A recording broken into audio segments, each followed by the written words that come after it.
মানুষ তো মানুষকে অনেক কথাই বলে, ঠিক আছে, মানুষের মুখ আছে, মানুষ বলবেই।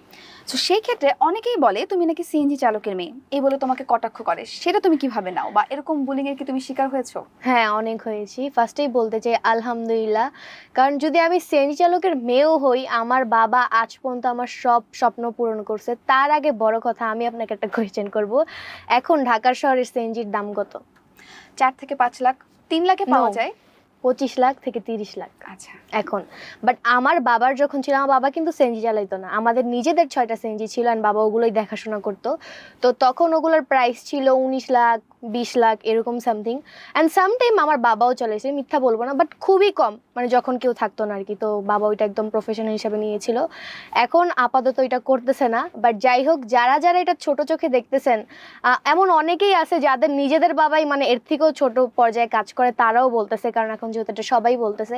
আমি বলবো বাবা তো বাবাই, এখন সে যেই কাজই করুক না কেন। আর আমার বাবা আজ পর্যন্ত আমার কোনো স্বপ্ন এমন নাই যে এটা পূরণ করেন। আমি যেইটা বলি না কেন বিশ্বাস করবেন না, আমার সব স্বপ্ন পূরণ হয়েছে। তো আমি মনে করি এরকম বাবা সবার থাকা উচিত।